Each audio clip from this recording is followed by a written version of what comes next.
We got him. We got him, ladies and gentlemen. We did it. We got him. We got Epic Games and EA. We got them to the hearing, and this was brutal. It was a non-stop attack on EA and Epic Games policies. And if you have not seen it, it is 2 hours, over 2 hours of pure euphoria. I tell you, I could not believe the stuff that was going on here. It is insane. Well, first off, you have the Epic Games representatives. You have the dude to the far right who looks like a lost child in a supermarket looking for his mummy. He just looks lost the entire time. He's getting insulted and roasted by one of the people. It's the best thing ever. You have the dude next to him who's got the chin of an anime character. You have the dude next to him who, I don't even know what he looks like, because there was a pretty girl with glasses behind him, and that's all I was looking at. So they need to move her, because I was not concentrating. She's very pretty. And then you have the woman next to him who's the best thing I have ever seen in my entire life. She is absolutely amazing, because the way she words things is the most manipulative but also impressive thing I've ever seen. Like, she's so manipulative but impressive. I can't help but be impressed by the way she does things. It's like if you were to ask her, what do you think about, murder in the world? People being murdered. What do you think about that? She goes, well, why would I call it murder? I'd call it cleansing the planet of overpopulation. It's the best thing I have ever seen. And I'm genuinely impressed, but also kind of disgusted by some of the stuff that they've said, because they are refusing to take any form of responsibility for the impact that they have on the young children and even some adults who suffer from addiction to gambling. This entire hearing was basically about your scummy practices, the gambling, the card packs, the spending, the not having enough protection when it comes to children using their parents' credit cards on Fortnite and stuff like that. And you have the speakers and the other people of parliament who are the best things ever. They do not let up. They know what's going on. They can smell the crap. They can smell the crap coming from EA. They can smell it like it's right in their nose. They're like, yeah, we know. And there are tons of moments. Now, I would love to talk about the entire 2 hours of this hearing, but I would be here for 8 hours, so I cannot do that. I'm going to touch on a few things here and there, and then I'll leave it there, and you can watch the rest for yourself if you're so inclined. But one of the first things they spoke about was how there was a kid that spent £1,600, so around $2,000, something around there, on V-Bucks. And when the speaker said that to the Epic Games representative, he just looked at him and, no joke, square in the face, looked at him and said, "Nah, I don't think that's possible. I don't think you can spend that much on V-Bucks." And the speaker's like, "What? No, this is true. We have proof. It's been in the news. This is not something we're manufacturing." And he goes, "No, I don't believe it." He goes, "Well, you're gonna have to take out all the news articles then, because this is obviously true." And then there's another topic about how there was a child who refused to get off Fortnite and wet herself. And again, this is going to make sense in a bit, because this is all about how there's no protective waves to stop children from using their parents' credit cards, and also talking about is the gaming market, is it addictive to people, and can it make children addicted to the games they play, and also is the gambling from the card packs and the loot boxes, are they addictive? So we're going to touch on a few of these things here. So first off, he asks a bunch of questions. They refuse to answer a lot of them. They say, well, that's private or classified information. We can't reveal that. And it's not really private or classified. It's damaging information. They know that if they reveal that information, it is going to be completely damaging to their brand. And they know that for a fact, because otherwise, why would you hide it? If it's something fine, if it's good, why would you hide that?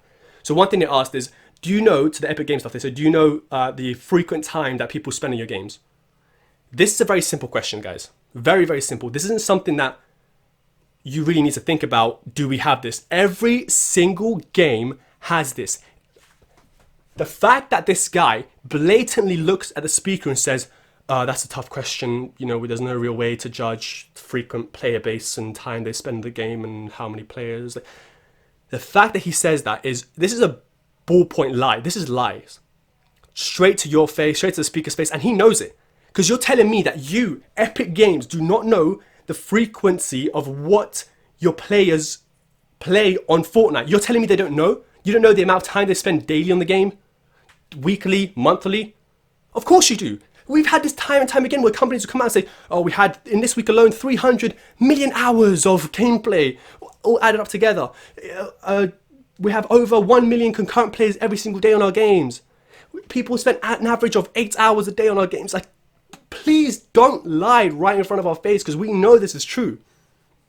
Of course you have the numbers, but the fact is that it's going to be astronomically high, and that's why you don't want to reveal it. Of course you know the numbers. What are you talking about? That's like basic stuff. We've had this time and time again where companies just come out and said, here are our numbers, to brag about the amount of players they had. Bethesda did that.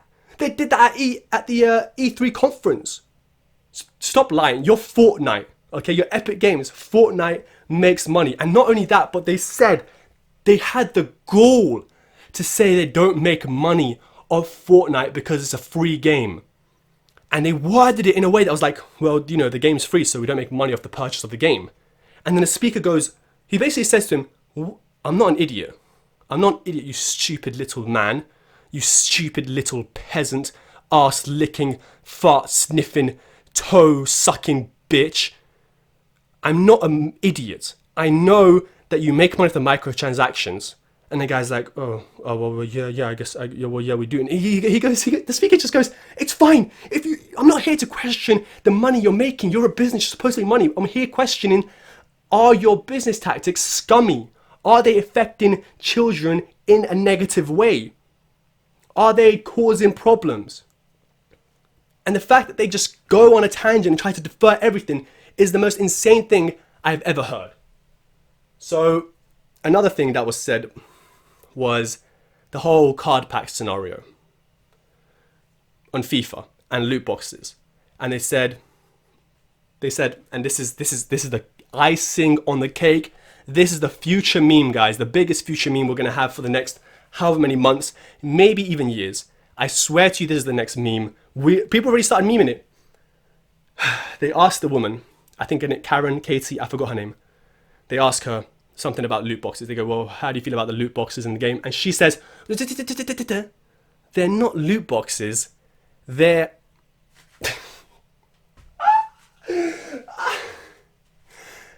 they're surprise mechanics. They're surprise mechanics. Can we get a round of applause? That is amazing. That is absolutely amazing. You know what? When I kill someone on the street and the judge goes, you're brought here for the trial of murder. Why did you stab this man? And I go, whoa. 1 second, Mr. Judge. All right, don't you look down on me. I did not stab him. I surprise poked him with this machete 50 times through his chest. And the judge is like, oh, so sorry. Oh, no, please, yeah. No, go. No, our mistake, sir. No, that was our mistake. So sorry about that. We do apologize. We did not know. We didn't know that you surprised him by poking him. We thought you stabbed... Oh, you're free to go. Please go. This is the most ridiculous thing I've ever seen, and that's why this is entertaining.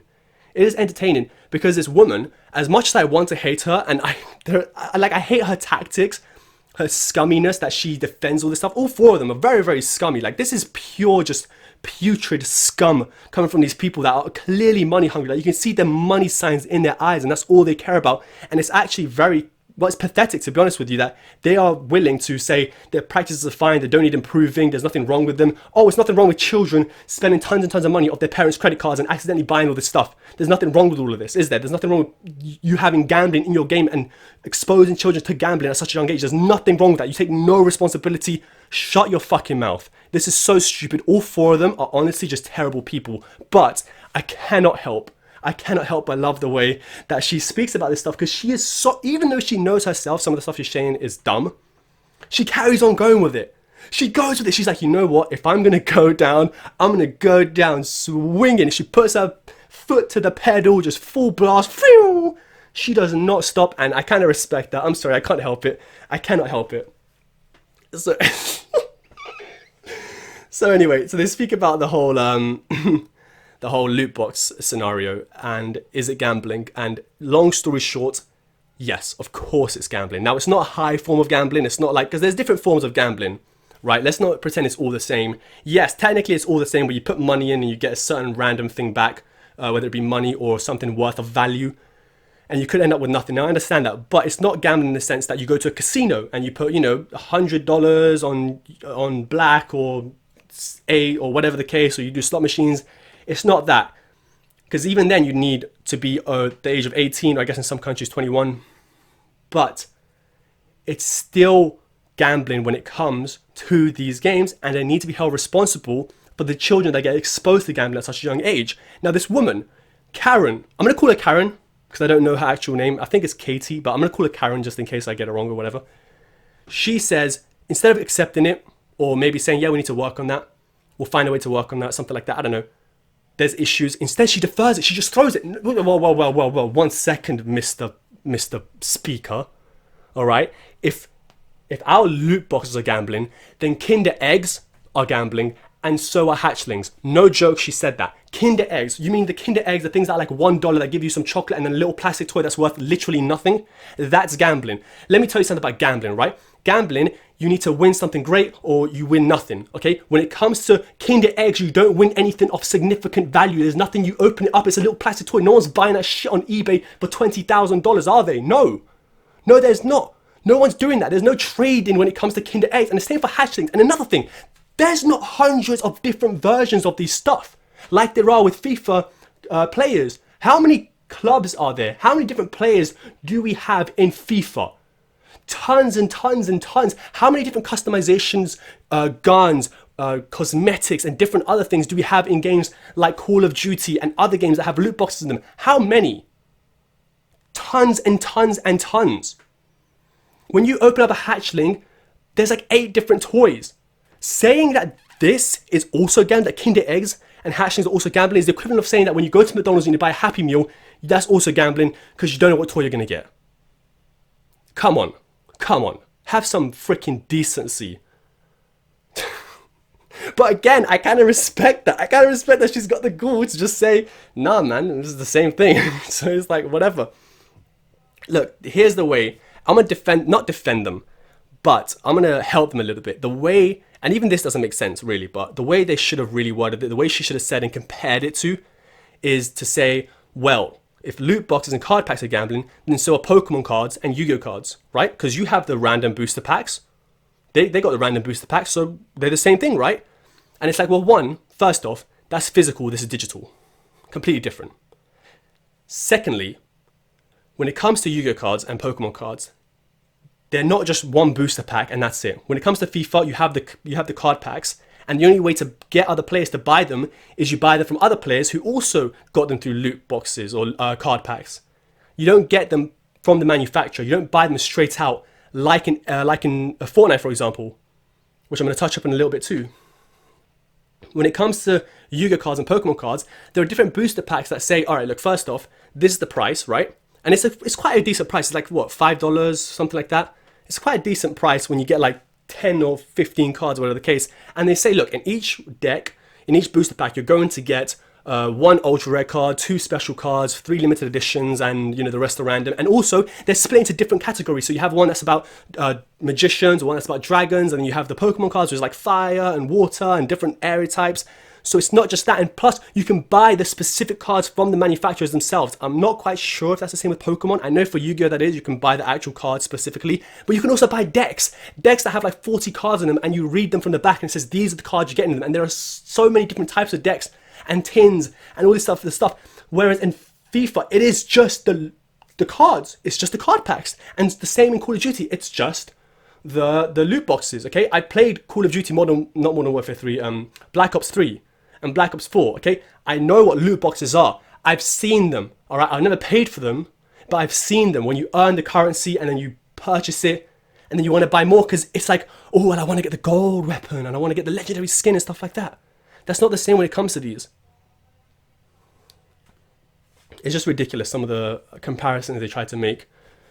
But the thing is, right, I'm going to defend Epic Games a little bit because even though their business practices are egregious, and they're terrible, and they're scummy, and their skins are overpriced and rehashed and just pure laziness because they're basically the same skin you got the other day, but different colors. That I swear to you, that's literally it. I can show you the amount of skins I've got and how many of them are literally the same female, but they're different colors on her.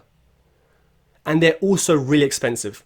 But, the silver lining, the little thing I'm going to give Epic Games is, you know what you're buying, right? You know what you're buying. And that's the difference there. You know what you're purchasing when it comes to Fortnite. These are the products, you purchase them. There aren't loot boxes, there aren't random products. Also, there are things you get for free. And you never really have to spend any money on Fortnite. There's no way you get an advantage over anyone else by having certain skins and not in Fortnite. Whereas in FIFA, that is the case. You have a clear advantage if you've got a team that's got Ronaldo and Messi and Pogba and De Gea and all these other players. It's very clear there's an advantage. Of course, it's still skill-based, but there's an advantage. You can't tell me there isn't. Whereas in Fortnite, that's not the case. And some of the other games as well, it's not the case either, but then you have games like Star Wars Battlefront, which definitely is the case. So if it was just cosmetics, that'd be one thing. But then again, if it's loot boxes, it's still gambling because you don't know what you're getting and there's a value in it. There's a digital value in it because it says there's a value in it because a lot of them are graded from bronze to silver to gold to platinum to diamond to all these other variations of them that say there's a legendary, so this is rated better. Even though it may not look like a better skin for your gun, it's rated legendary, so it's better. But again, there needs to be some regulations when it comes to things like Fortnite because there's no way a child should ever be able to spend such a large amount of money on V-Bucks without the parent getting some email, some phone call, some verification, some messages, something, without Epic Games doing anything about it to say, whoa, calm down.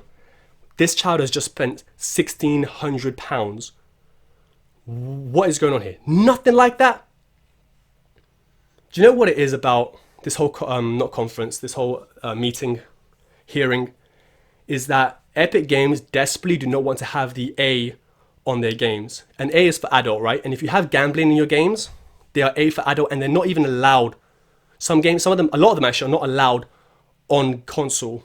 So that's why you don't have many games, or barely any actually. Like I dare you to go to your local game store and just find something that has A instead of 18 plus or 3 or PG or whatever the case. It's not there. Because simply put, they won't allow it. And that's what Epic Games, that's what EA, that's what everyone really doesn't want. They don't want that rating on their game. Because if they do, they're screwed. But there needs to be some form of security when it comes to these parents, because a lot of parents, I'm sorry, they see FIFA, they see it's for like 3-year-olds or something, because there's 3, right? It's not for 3-year-olds, but it's for 3 and over. And they go, oh, it's just a football game. It's just a football game. Like, yeah, get the football game. And then the kids spend money. They don't know about this stuff. They don't know about parental locks. They don't know about locking accounts and locking credit cards and all this stuff. Like for me, because I know. So if my little sister wants to go on my Xbox, my PlayStation, my Nintendo Switch, she can go in there and she won't spend anything, even if she wouldn't, because she's a lovely girl. She's really nice. She wouldn't do that. But I'm saying, even if she wanted to, she wouldn't be able to because I've locked down my accounts. I've locked down my credit cards. You get my point though. There should be no way that these children should be able to spend this amount of money.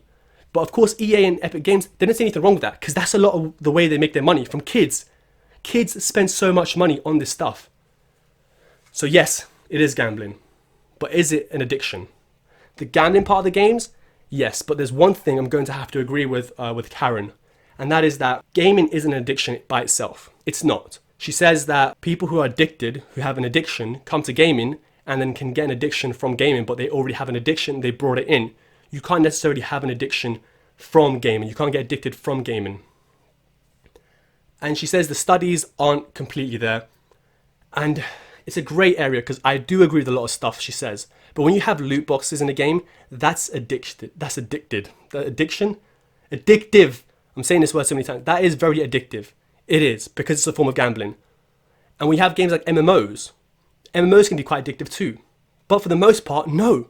No, games are not addictive. There have been many times that I've wanted to play a video game, but when I'm at home, I play them. But when I'm at school or work or something, I don't start itching around my body. Going, I need to play Fable 2 right now. Right now, I need to play Fable 2. That's the difference. And also, when you have games like FIFA, that's a full game. You get the game, and then you're paying more for it. For Fortnite and Apex Legends is a bit different because you're not paying for the actual game and you're paying for cosmetics which don't do anything. So that, even though it's scummy nature, is nowhere near as bad as loot boxes and card packs. When you buy card packs for Pokemon or Yu-Gi-Oh, you're buying the card packs for Pokemon and Yu-Gi-Oh. That's it. That's what you're buying. For FIFA, you have to buy the game and then the card packs. You're buying 2 things. Well, technically tons of different things because how many card packs you want to buy. But this is actually just an insanely entertaining conference that I really, really advise you all to go watch. So thank you guys for watching. I won't ramble on anymore because I've rambled on quite a lot. Have a nice day and bye-bye.